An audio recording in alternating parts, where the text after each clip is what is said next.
bilang panganay ni Mama, masasabi ko, of course, I love her very much. Siguro iba yung naging experience ko kay Mom compared sa kanilang dalawa kasi syempre may support na rin siya ni Daddy. Lumaki kami ni Mom together. So, marami din akong pinagdaanan with my mom. Pero ang masasabi ko lang sa kanya at the end of the day, when no one's there for her, nandyan ako for her.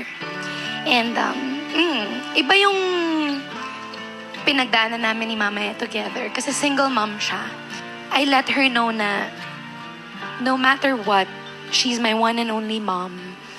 And hindi ko ever pipiliin ng iba over her.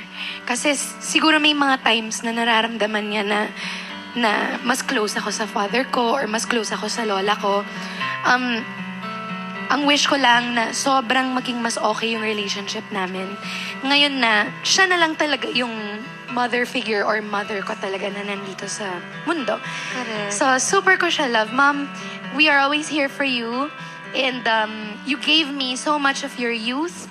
And I want to thank you for not, na hindi mo ako pinabayaan growing up. Kahit na teenager ka lang nung time na yon, and marami ka rin pinagdadaanan nung time na yon. I think naman, okay naman ako. And a big part of that is because of the love she showed me. Never niya siniraan yung papa ko. Never siya nanira ng ibang tao. And I know at the end of the day, maganda yung intention niya lagi. Kasi syempre, mommy siya eh. Love you, Mom. Oh, ayan. Mag-focus na lang sa concert ni Mama at ni Papa. Oo, tama. May partisipasyon ka, anak. May partisipasyon ka sa concert ng mga magulang mo. Sana po.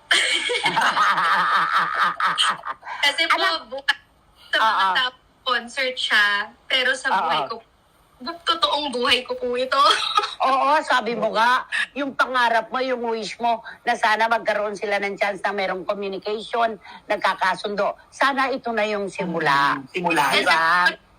Hindi ko ever na-imagine po na mangyayari to. Kasi, syempre po may mga pamilya na rin po silang dalawa. Parang hindi ko po alam kung paano pwede mangyari na magkasama sila sa isang project na yung parang ang saya ko lang po. Masaya po talaga ako sa mga events. So, Congratulations sa Asian Persuasion. Pero huling tanong namin sa iyo ni Romel, sa lahat ng mga nagaganap na ito, nasaan ang mami mo? Saan siya nakaposisyon? Nako, ako po, love na love ko po yung mami ko kahit ano pang mangyari, tita. And mami ko, kami na yan eh. Bata pa lang ako, best friend ko na yan si Mama. And kahit ano pa ang, marinig namin pareho, maraming mga bumubulong ng kung ano-ano about her, sa akin, at about me sa kanya. Ang gusto ko lang sana sabihin is, ano bang gusto nyo? Masira kaming magnanay? Or maging mas close kami magnanay? Kasi kung papasok kayo sa buhay namin, huwag nyo kaming ipaghiwalay. Sa akin, kasi at the end of the day, magnanay kami. Nagmamahalan kami. And sana dumating kami, tita, ng mami ko sa point na, alam nyo yun, makita niya kung kaya ko nga ring alagaan yung mamita ko, lola ko po. Kasama niya, kaming dalawa nag-alaga kay tita. Tama. But more, ako sa kanya, ako panganay niya. So, meron akong feeling na malalaman din ni Mama kung gaano ko siya kamahal pagdating ng panahon. Wala nang ibang mas pwedeng magmahal sa kanya kung paano ko siya kayang mahalin. And hindi man ako asawa, hindi man ako manager, hindi man ako, alam niyo yon, nakatira sa kanya. Pero mahal na mahal ko yung nanay kong yun. And hindi ako perfect, nagkakamali ako, katulad ng ibang mga anak ng may magulang. Oo. Pero I do my best to, minsan tahimik na nga lang ako, tita eh. Kasi gusto ko na lang makita ng tao or ng family ko yung puso ko, kung sino talaga ako. Mas importante sa akin na malaman nila yung heart ko for them kaysa yung i-defend ko yung sarili ko pag may mga Tama. chismis. What? Oo. Mas ako pong tumahimik and then let time tell na lang po. So, Oo. hindi po ako perfect, pero pilit ko pong i-resolve lahat ng kaya kong i-resolve para maayos lang po kami. Kasi, in a way, mana po ako kay Papa, light lang. Gusto lang namin masaya. Ayaw namin Tama. Chill lang. Siguro po mas gusto ko. Walang ba mother-daughter trip ito? Or with friends? No, just the two of us. Anong relationship niyo ngayon that she is a teenager? Tawag niyo sa akin minsan, Sis M. Sis Mom. Kasi nagta-travel kami, hindi kasi Philippine yung airline namin. So, hindi Filipina yung mga FA. Sabi, are you sister? Sabi ko, I love you. Sabi ko dun sa kanya, kahit hindi ko siya kilala. Tapos si Casey na, sis, gaganyan siya sa akin. Para kaming barkada. Pero minsan, nakakalimutan niya, mami niya ako. Kaya minsan nagiging buruhan na naman ako. Kailangan kasi didisiplinahin mo. What are the rules?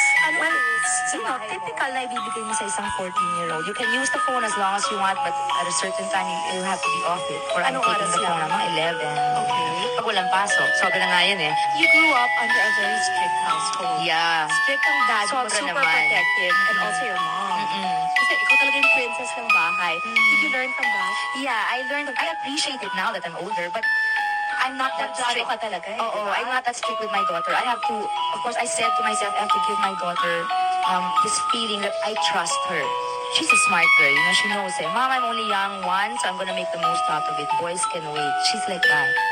Is she on a strict allowance? Kasi alam Yeah. ko, you grew up na Oh, yeah. the value of money was really made clear. Ganun din ba sa I'm sorry, 500 a week ang allowance ng anak ko. Oh, pero yung lunch niya galing sa bahay namin. Kadalasan. Oo. So, hindi, kasi Paano mas masarap? Dahil hindi ko na kung ano Hindi pinapakain. ko tutuusin yun, di ba? That's Pero ito less than problema what ko. other kids are receiving. Ito problema ko, bigyan mo 500 for 1 week. Pagdating sa mami at daddy ko, may 5,000 yung bata. Hindi mo alam kung... Yung age mo niya, hindi ka dapat humahawak ng it. Pero ang bata, smart. Nagsisave siya. Oo. Wow. Among my children, Casey is the one that is the most, let's just say she's the opposite of me. Ang lakas ng dugo ng papa niya. Kaya sila magkasundo, they're the same. Sometimes, pag pinapaalalahanan ang isang tao ng amain, anak, kapatid, mommy, merong mga ayaw nilang ganun lang, pagtatampuhan. So, ganun lang yun. And it hurt me, syempre, nung may unfollow. Pero, pamilya kami. This is a family matter. And she's close to her papa now, and that makes me happy because they lost so many years together. Ay, hindi ko alam. Hindi ko maintindihan yung nafe-feel ko noon. Kasi, parang biglang okay na tayong lahat.